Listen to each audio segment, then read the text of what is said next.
Hi there. Thanks for joining us. Just give us a few more minutes because we know people will be joining us.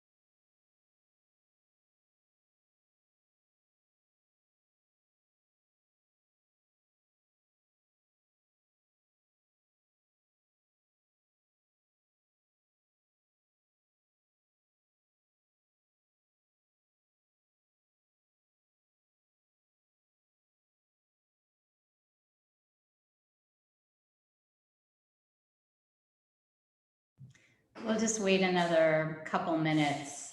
Thank you.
Okay, we're going to go ahead and start, although I'm about to sneeze, so I apologize if I sneeze. I'm Suri Deitch, and I'm the Dean of the School of Professional Advancement, and I'm presenting today on this webinar about our Masters of Public Administration with my colleague Halima Leek Francis. And then our colleague Ann Conlon is behind the scenes running the slides. I'm going to talk some about the School of Professional Advancement, which we call SOPA, and Halima is going to talk about the MPA program, and then I'll talk a little bit about our admissions process. And you can see Ann just put in the chat at the bottom of the screen that you should feel free to ask questions or make comments at any point. My assumption at this point is that people are very Zoom literate. But just in case not. So what an amazing time to be thinking about starting an MPA program, right? I think pretty much every day in this country right now is a case study in American governance. And, the idea that we need more people in our country who have the capacity to lead in the civic sector. I think we get that's confirmed for us every day. And I think there's a huge amount of opportunity and also a lot of questions. And we think, and as you'll hear more about it, I think you'll agree, we think that the program that we're launching is an especially good fit for what's going on in our society right now and for the needs of the world. So I'll tell you a little bit about the School of Professional Advancement. So this is a school within Tulane that largely serves working adults, although we have a really diverse student body from all ages in the spectrum. We have students who are just out of high school in our undergraduate programs. We have students just out of bachelor's degrees in our graduate programs, but we also have people with decades of experience in the field, and people coming out of the military, people who've been to community college. And so we have incredible diversity, and that's one of the things that really makes the student experience in our school amazing, the diversity of all kinds. Tulane is an unusual institution. You know, it's an elite private university. It's what's called a Research One institution. And it's unusual for having started offering applied programs at the very beginning of the institution, right, when it was founded as the Medical College of Louisiana, and serving working adults. And that's one of the things that makes Tulane really special. There are a lot of other things that make Tulane special, in my opinion. When we talk about SOPA, we talk about 5 different areas that we think make it a compelling option for people who are thinking about going back to school. And the one we put first these days is our depth in online. So everyone's teaching online now, but teaching online well is actually a thing that requires a lot of effort and thought to do well. And we have programs that do it well. And so at a time when everyone is teaching online, because we've been doing it for a long time and we do it well, we feel really confident about how we do it. Our programs and faculty, which you know, you're here to learn about the MPA, but I'll just say quickly that we offer bachelor's and master's degrees in a lot of different fields, as well as undergraduate and graduate certificate programs. And you'll learn a little bit more about the MPA faculty, but we have a mix of full-time faculty at Tulane and adjunct faculty who work in industry. And so we have a really great combination in that respect too, because you have faculty who are completely devoted to teaching and working with you and supporting your development. And then you have a lot of folks who come in from their day jobs and do the work of teaching because they love to share their knowledge. And so that's a great combination. We'll also touch quickly on student support, our academic advisement and our career advisement. We'll also say a little bit about our affordability and our flexibility. Obviously, having an online program in itself is flexible, but everything about the school is designed to meet the needs of diverse students who are in diverse circumstances, including balancing school with a lot of other obligations. And then, of course, there's the fact that we're part of Tulane and all the benefits that you get from becoming a member of the Tulane community and having that for the rest of your life. So I'm going to talk a little bit more about online learning, and then I'm going to say a little bit about how we got to this point where we're launching a Master's of Public Administration, and then turn things over to Halima. So I said that we do online learning well, and that there's a lot of thought that goes into it. And so I want to give you a little more information about what that means. So teaching online gives you the ability to use a wide variety of material and information in your classes in a way that's much harder to do in a class that is taught in a classroom. So we have lectures and podcasts and videos, and we can interview people live, but we can also interview people and record it. We have a lot of what we use the word interactivity. So you're interacting with your fellow students and with your faculty a great deal. Sometimes it's when you're all meeting together at the same time on Zoom. And a lot of times it's through discussion boards and peer review of your work and other kinds of opportunities. And the way that we structure online courses at the School of Professional Advancement is that we have typically once a month a meeting where everyone is on together, and then the rest of the work you have flexibility about when you do it.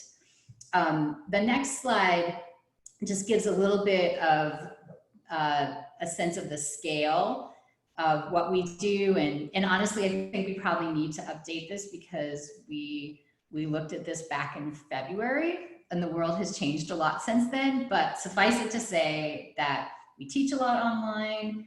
We have a lot of programs online. We have award-winning programs online, and our faculty are trained to teach online, which these days, maybe not enough people are actually trained to teach online, in my opinion. So just a little bit of background about the Masters of Public Administration before I hand it off to Halima. So I've been dean of the school for almost 4 years. And coming to Tulane, moving to New Orleans, it was really striking to me that there had never been a Masters of Public Administration at Tulane. And so we had about a 2.5-year process of trying to understand needs, trying to understand what might be the market, figuring out, because there are MPA programs, there are MPA programs online, there are tons of MPA programs, right? And there even are MPA programs in New Orleans and in the southeastern US. And so the question of what would we bring that would be special and distinguish us was one we spent a lot of time thinking about. And so having made the decision to create an MPA, it was a really fabulous opportunity to distinguish ourselves in a field where programs have existed for well over 100 years, and to think about how do we meet today's needs in a way that would, and to meet those needs in a way that would be harder to do, honestly, if we had been teaching public administration for a long time. And so we have this great program that I know, as Halima will say, really, in our opinion, brings together a lot of the good knowledge that you should have learning in this field with all kinds of opportunities that are related to this exact moment in time. And that's really exciting. And that's why we're really excited to tell you more about the program. All right, I'll stop talking for a bit. Thank you so much, Suri, for sharing the insight on SOPA, and also thank everyone for joining us for this webinar. I am the program director of the Public Administration Program, responsible for leading not only the MPA, but certificates and concentration areas that are related to public administration.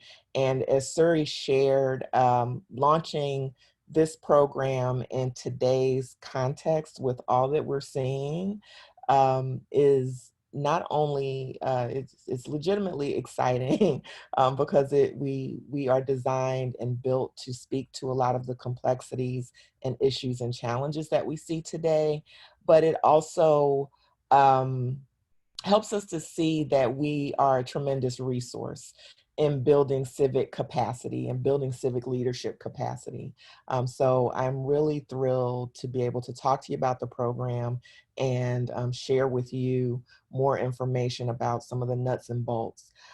So one of the places I'd like to start is with our faculty.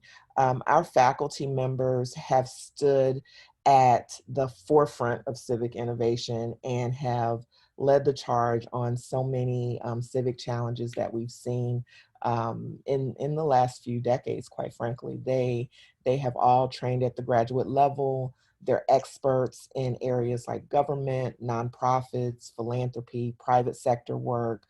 So they come with a tremendous skill set and tremendous experience in this space.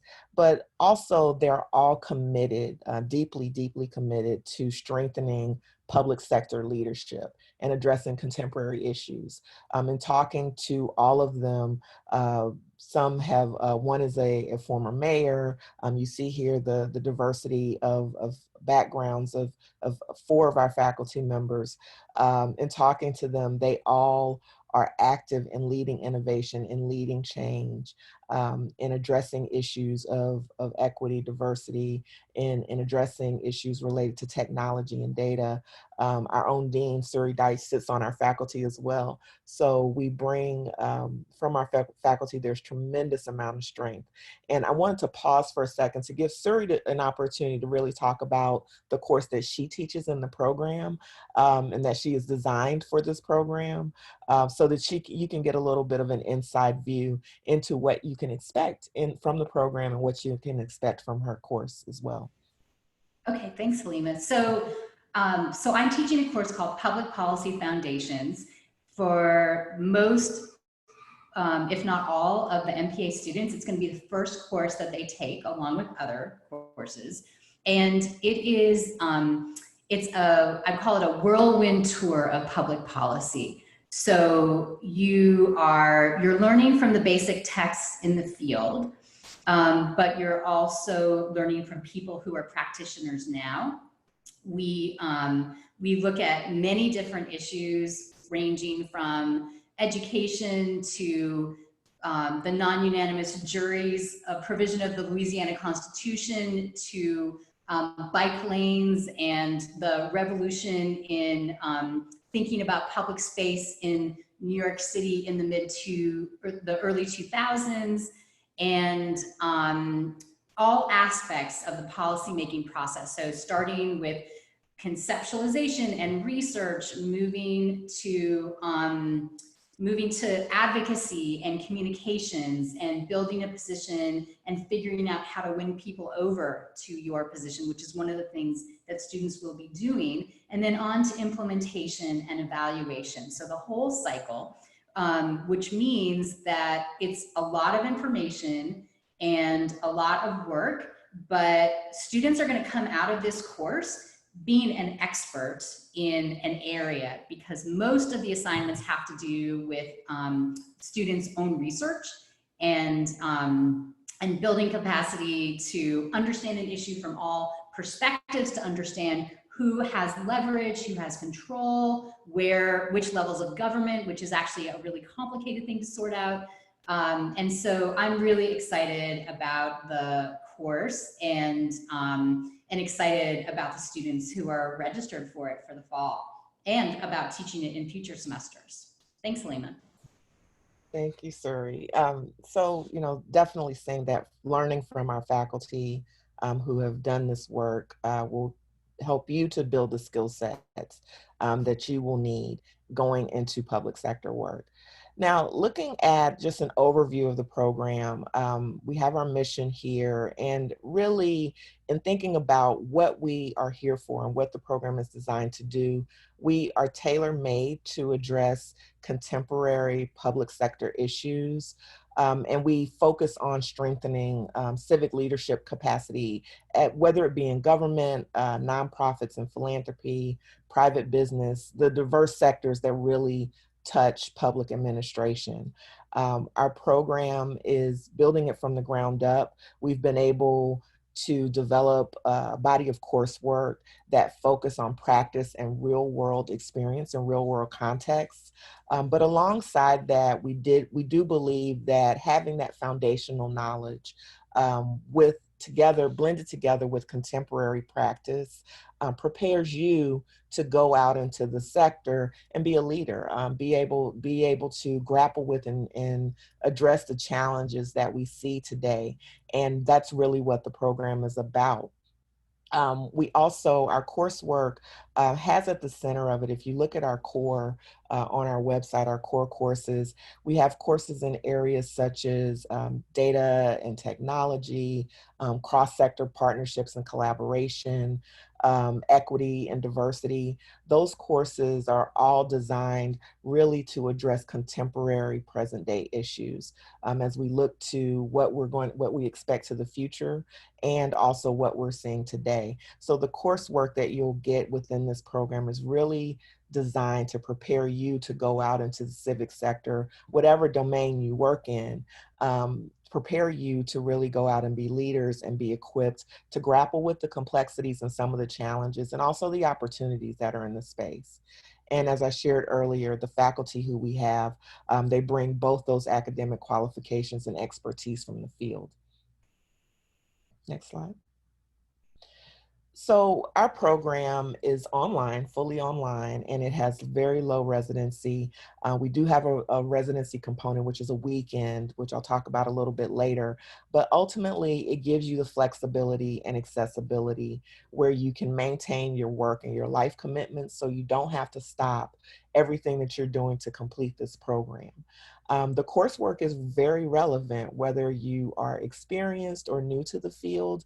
You will walk away from this program with things that you can honestly add to your resume, add to your kind of toolbox as you talk about your professional experience and say, I've been a part of this type of work. I have the experience, I've built the skill set. And a lot of that you see in things like our capstone, you see in our residency, even the coursework that you're going to be doing throughout the program. You get the opportunity to kind of roll up your sleeves and really do the work. Also, we have multiple pathways where you can complete the program in anywhere from 1 to 2 years. So 1 year would be if you're full-time taking 4 courses a term. 2 years would be if you're part-time taking 2 courses a term. And you have the opportunity to take classes in the fall, the spring, and the summer. So you have that diversity of options in your career paths. So as I mentioned earlier, we have core courses, and those are actually 7 core courses, which include a career-focused capstone. And the capstone is one of those areas as we think about coursework that's relevant and gives you the experience. The capstone has been designed to really give you the opportunity to exercise those skills and the knowledge that you've gained throughout all of your courses. So really our 7 core courses are really oriented to build your skill set. We also have optional concentration areas, and these concentrations do give you the opportunity to develop specialized expertise in these 4 areas if you'd like, but you can also take electives for the remainder of your coursework. So you would have the opportunity to take actually 5 electives for your courses, or you can take the concentrations, and the concentrations are comprised of 4 courses, so you would have 1 elective left over to take in the program. Now, looking at our concentrations, I want to pause here for a minute on our concentrations. We really design these concentrations based on areas that we see as key civic levers that have a true impact, not only locally, but nationally. And there are areas where we noticed in our research that there was a tremendous need for growth and expertise and skill set. So our electives and our concentration areas, excuse me, are really designed, again, with the idea of relevance and speaking to present day needs. So experiential components, we do have, as I mentioned, the applied research component in the capstone course, and that will really give you the capstone is designed to really give you the chance to work with an organization or an agency in a bit of a consultative role to really work with them to grapple with some of the challenges that they may be having, or perhaps to design a program that speaks to a specific need. You would also be addressing a specific issue. So you can work within your capstone really to get that on the ground, hands-on experience. For our students who don't have experience in the field, and generally that's about 3 or less years of work experience, we will have an internship component where you again have that opportunity to build up your skill set, build up your knowledge base, and learn the skills that you're going to need as you're going into practice. Our residency is a 3-day, it runs 3 days, and the dates we've already set for 2021. It'll be in early June. But the residency also allows you the opportunity to build your network. So a key part of experience is having that network of people that you can go to throughout your career for advice, that you can go to be thought partners, who also individuals who you can work with on projects. So building your network opens those opportunities for you. And the residency certainly provides that opportunity. Alongside that, alongside the network component, the residency also gives you the chance to put into practice or hear from practitioners through workshops, through seminars, what some of their experiences have been. So the residency is a really special part of the experience that you'll have as a student within the MPA. So the career outlook within public administration, or careers that are related to public administration, are diverse, and they are certainly growing, especially in light of all of the things that we're seeing in today's society. They span government, nonprofits, private sector, and so you can take the skills that you build throughout the MPA and apply them in multiple settings. Honestly, many people who work in this space kind of move across domains. So they may work in government and nonprofits and the private sector. So the program is designed understanding that oftentimes we don't spend our careers as civic sector practitioners in one space. We don't have influence in one space. We use our skill set and our backgrounds in diverse ways and diverse areas. So I have listed here some examples, and this certainly is by no means an exhaustive list of what you can do with a degree in public administration, or with a master's degree in public administration. But the takeaway here is that it's a growing field. There are many opportunities to make a difference within your community. And this program will prepare you to be that civic leader and that civic change maker. So looking at our certificates, so if you don't opt to take the full MPA program, there's also an option to take certificates.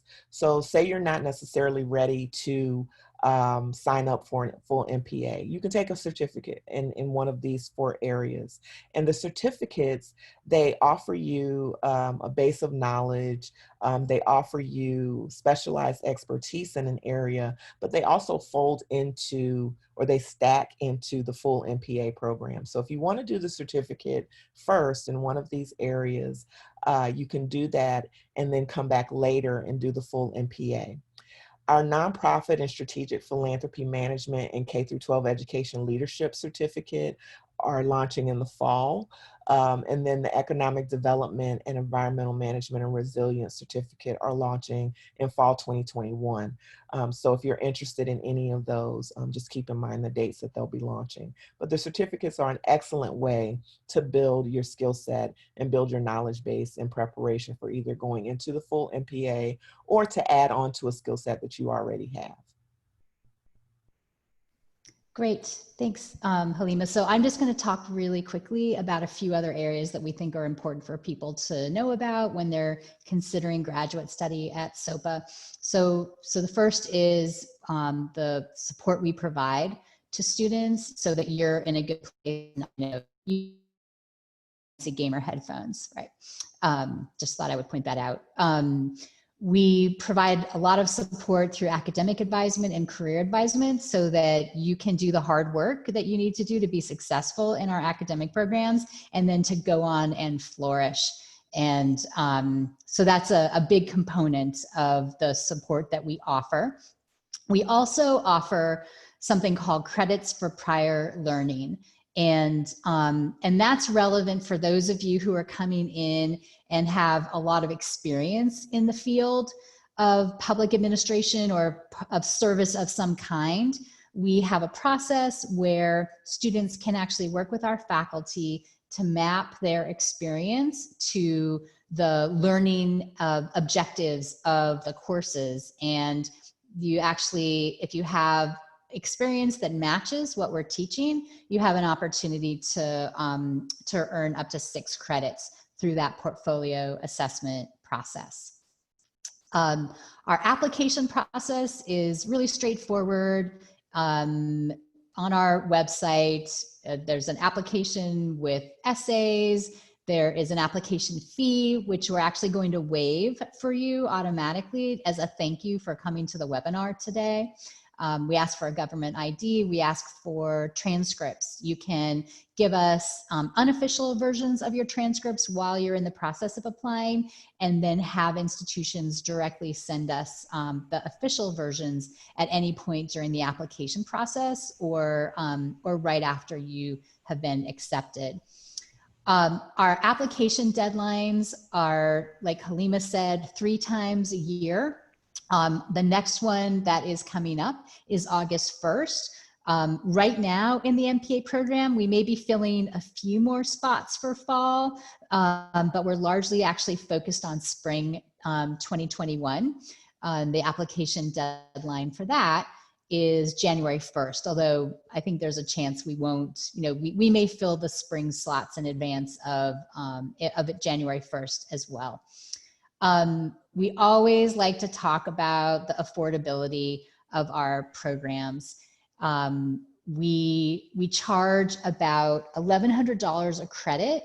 Each course is 3 credits. So that means for an entire degree, you're paying around $35,000, which I'll just say, if you're looking at other institutions that are at the level of Tulane, the tuition that we're charging is highly competitive and relatively reasonable. Even though we know that paying for graduate school can be a big lift, we feel really good about the fact that our tuition is within reach, and that the value that we offer for what we charge is exceptionally high. Of course, we do have many students who go through the federal financial aid process at Tulane, and in some cases may take out loans to help finance their graduate educations. That's pretty common. But we also have some other kinds of institutional aid. We are a military-friendly institution, so we offer tuition discounts for active duty military and veterans, and for first responders. And we're also part of the Yellow Ribbon Program if you have GI Bill benefits. And then again, like I said a little bit ago, we also have a portfolio assessment process. But again, we feel really good about the financial picture. And I'll also say as a last thing that, now is a time when a lot of things are in flux. And we know that for many of our students, there are changes in circumstance, right? We have incoming students who were placed in Panama or Kenya for the Peace Corps and suddenly had their placements end. We have students who have lost jobs. We have all kinds of circumstances. And so what we say to people is, this is a really good time to go back to school.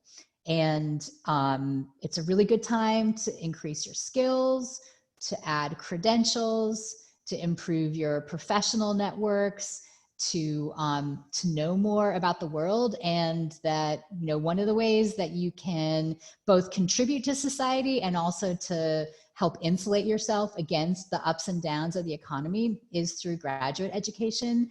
And so we're really glad that you're considering us. On our last slide, we have Halima's contact information. We also have our social media handles. We encourage you to ask questions at this point, to put anything in the chat box. I see one question about AmeriCorps awards, and so we'll follow up with you about that, Peter. Thanks for that question. I'm wondering if anyone else has any questions for us at this point.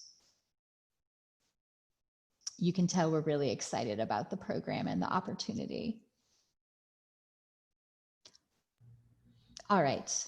Well, we really appreciate your time, finding time in your busy days. We know that thinking about going back to school is a big decision.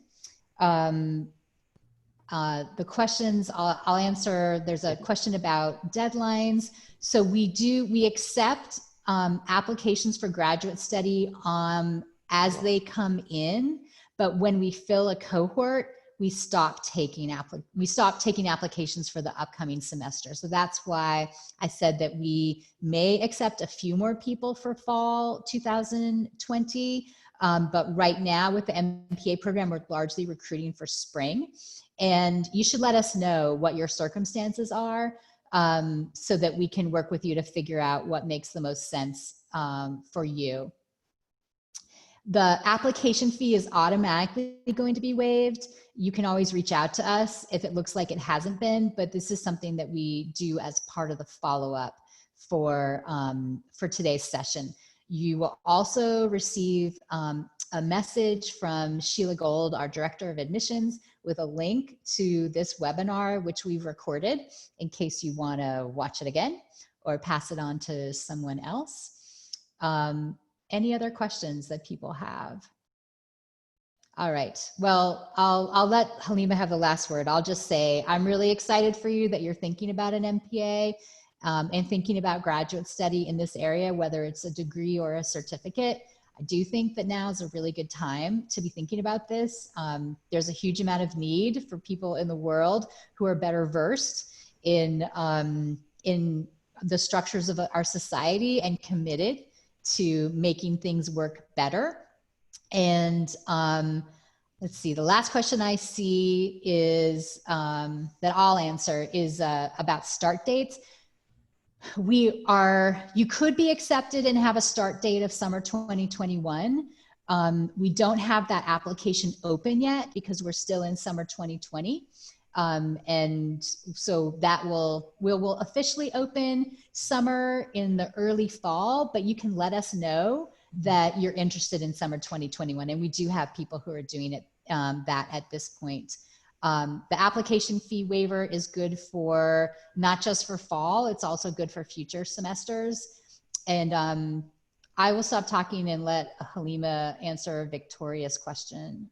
Yes. So Victoria asked the question of, does the program touch on grant writing and administration?